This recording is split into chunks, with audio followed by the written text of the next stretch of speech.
to all the dispossessed youth of Africa, for perpetuation of communion with ancestral spirits through the fight for African freedom, and in the firm faith that the dead, the living, and the unborn will unite to build the destroyed shrines. Selah. Hello and welcome, family, to the new earth. It is here, it is here, it is here. That's all I can say. If you know, you know. If you don't know, you'll soon know. I really do pray that you are well in all your ways and that you are acclimatizing to this new reality, to this new earth, to this new world. And the story I'm about to talk about shows how much the group consciousness has slipped out of the hands of Babylon, the spells of Babylon, the control of the, Babylon Matrix family. And it's all about Will Smith slapping Chris Rock. Now, I know by this time you've all seen it. I'm really hoping a lot of you figured out it was staged. It had to happen. It was literally a ritual, to be specific. It was a humiliation ritual. That's what they call it. And I even have it here. A humiliation ritual is when a record label bribes their artist into doing things they wouldn't normally end up doing. And this is to have a massive effect on the audience, on the market. They say usually it's to have a negative effect on their followers. But in this case, it was to bring our attention. Who even knew the Oscars were happening? Who even knows who's running for Best Actress, who's running for Best Actor, what the movies are? Remember like a couple of years ago when that was the talk of town? People would have been discussing this for at least a month. Here in Kenya, we were pulled into it when Lupita was nominated and won. Like, that was all Kenya was talking about. But Babylon has lost so much ground, family, that they had to get one black man to slap another. Not only as a distraction, but to pull the energy of the world, to pull the energy of the group consciousness into yet another distraction. And it worked, but it didn't even bring energy to the Oscars themselves. It didn't make people want to go beyond and check, oh, the Oscars was happening, so who was that? No. It's all been this story, and it's been so... What this has shown us, beloveds, or should be, you should be aware of, the sign that this is how much power media tries to have, how much they put in place, manipulation, algorithms, and tactics. Because Will Smith is trending #1 in Kenya. If it was a true trending, like on Twitter, if it was the real trending, we are having elections in a couple of months. He would be nowhere on the top 10. People don't care. But since this happened, for the last 24 hours, all over Africa, Will Smith, Will and Chris, Jada, Oscars, are now apparently trending in our countries. It's a lie, family. These algorithms are so manipulated where they try and push this story, and they are collecting energy because a lot of people did kind of sit up and pay attention to them. But it's such a fleeting energy. It won't take people back to Hollywood. It won't take people back to the Oscars. Like that cut has happened. And that's the sign I got when I was looking at it from, now the perspective of a chosen one. It's like, before this would have been such an easy distraction. And why do they need an easy distraction right now? Because everything is blowing up with their faces with a triple Big Mac. The Ukraine-Russia thing. Russia is pushing their story as hard as Ukraine. It's not happening. And in fact, the architect of this great recess, this guy called Klaus Schwab or something, definitely research him, family. Look into this guy. He actually came out and said, the internet is too free, is too full of misinformation. We have to, that's the next step. Cleaning up the internet is the next step in the Great Reset. And the person who I got the tweet from was even saying, they don't like an informed person is much harder to control. But Hollywood is failing, is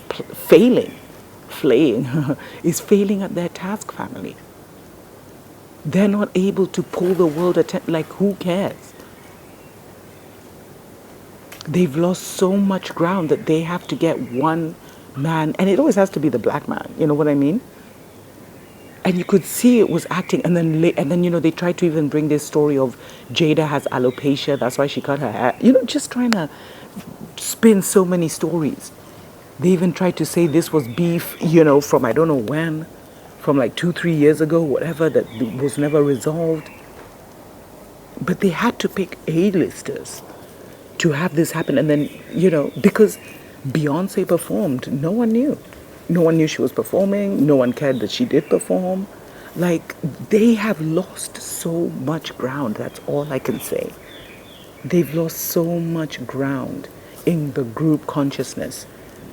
But what is a bit scary is how much power media has, artificial power, with the algorithms, with forcing things to trend that aren't trending. And I've noticed that especially with Twitter in the last year or so, where they started to merge global trends with local trends. And so you'd go and try and see, what are Kenyans talking about? What are Ugandans talking about? What are South Africans talking about? And you'd see their stories intermingled in what the country was talking about. And that's not true. And it's like they're now using these systems to spread their news and propaganda, because people on the ground, it's quite different. On the ground, people don't care. There's been so many domino effects from them trying to reset that they couldn't control. They couldn't control all outcomes. And one of the outcomes that they underestimated and couldn't control was the great awakening of the people. There is such a massive awakening going on, family. And they can't get our energy back. They can't get people's energy back, only for a second. Because trust me, in another 24 hours, people won't care about Will and whatever, and them making this a story. Who cares? And that's been the general vibe, which shows that the people now have way more control of this group consciousness. And it's starting to make these people scared, man. Because this is a forced narrative to try and make people focus on their train, on their narrative, on what they want us to be thinking about. But enough people are in some serious situations. And why do they need a big distraction right now? Another reason, family, is because the great food shortages are coming. Even Biden said it. They're trying to keep, Babylon has fallen. It's going down. And they're just trying to keep everyone happy and merry, because if too many people start jumping off ship, it will go down faster, and it will go down in an uglier way. So they want to keep as many, particularly melanated family, on this merry-go-round, on their distraction is actually what I meant, but destruction, yeah. On their whole distraction wheel, their distraction circus. So don't allow them to plug you back in, because this has revealed just how many people are unplugged, and it is amazing. It is something we should seriously be celebrating, family. Too many of us are out, and too many of us are now in the new earth on such a high vibration that is what is pulling the group consciousness. I told you, ultimately, the fight has been for the group consciousness, because it's the group consciousness that determines, to a certain extent, what will manifest. And Babylon has been manipulating that group consciousness for so long to create their own world. That's why they created an entire history, an entire story. They created countries. They created maps. They put the map upside down. They put themselves on top. Everything has been about making the group consciousness think the world is a certain way when it's not. But with this, like, it really is a bit like teenager vibes, don't you think? Let me know what you think in the comments below, but I found it a bit like childish, like they had to stoop to this level to try and get our attention. Wow. How the mighty have fallen. Anyway, let me know what you think in the comments below. Until next time. Tuko pamoja.